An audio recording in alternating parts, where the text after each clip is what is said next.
लगल मोर कंगना दिल के धड़कन बजाए सहनाई आवे लागल ए राजा गिराई देवरा रोज गाड़ी पियाता भतार होठल आली पे जियाता देवरा रोज गाड़ी पियाता भतार होठल आली पे जियाता अरे होठल नजर दिल कैले बचोरी हो कारी कजरा के धार लहा के जान मार बाड़ू रूप के कटोरी हो ई त हम हइले हई हम पे डाल के चौधरिया बहरिया सुतए रह जा बाटे चढ़ल जवानी बाटे चोहना में पानी बाटे उससे हम कहतानी तू और तू मरे समियाना के चोप दे हम घोड़िए में हो समियाना के चोप दे हम घोड़िए में हो समान में खिकारे के चौप को बतारे समान में खिकारे के चौप को बतारे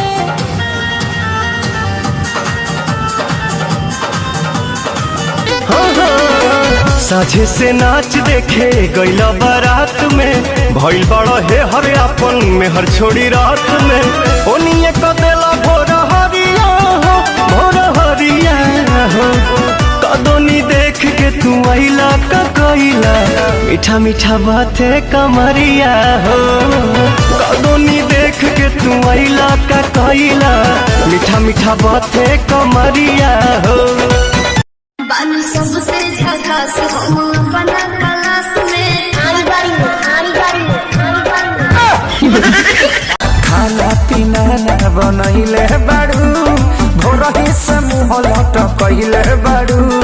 काहे बेचैनी में बाड़ू करे जा देखल न जाता तरफ तरफ देहलो दरदिया सैया दोनों तरफ रगड़ी ले लेते बरा रगड़ी ले लेते बरा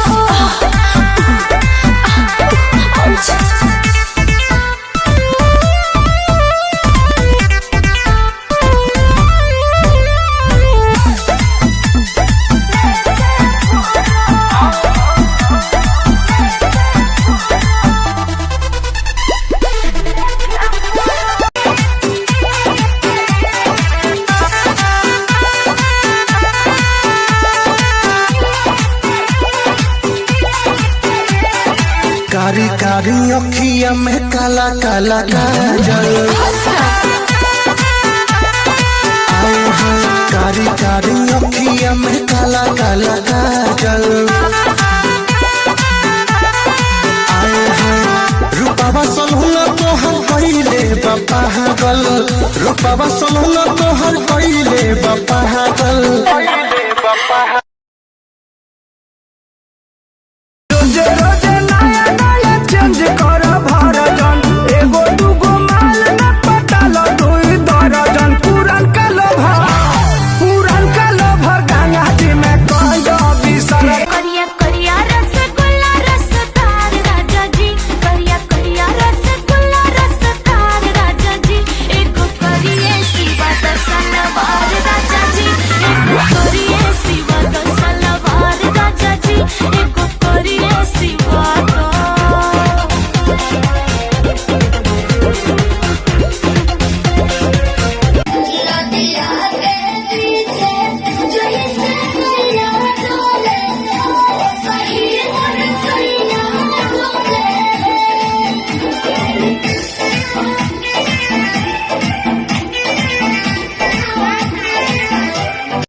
सिक्स पैक लहू की तलब बबू हीरो हमारा के बुझत का बारू तू जीरो अहसर करी धीमे धीम राजा जी पेटो निकले जो वहीं कॉलेज राजा जी जानू लगता कि जिए नहीं देवा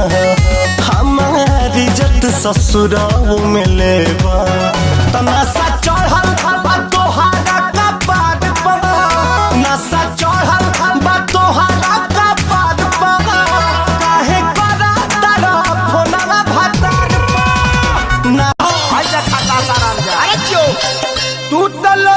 जाना में करता ड्यूटी पछुआ के हवा मोर बिगाड़ देता ब्यूटी।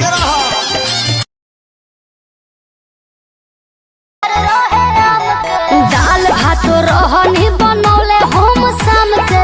धनिया के चटनी अचार रहे आम के झूठ हूँ के बोले खाती मौका पहिले हो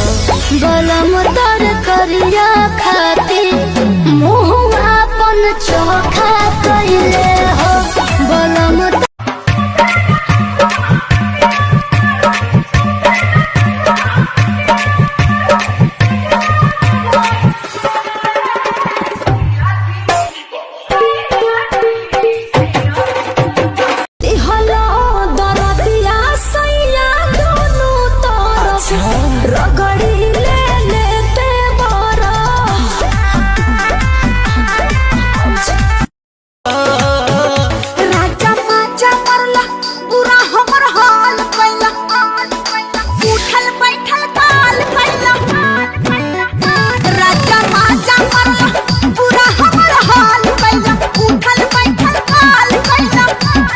हमरा सब बुझाते है बाबू। तो का पूछता ए धन ओठ पर लगा के उठल लिया तो चले लू हिरनी वाला चलिया ऐसे बता चिझना हवे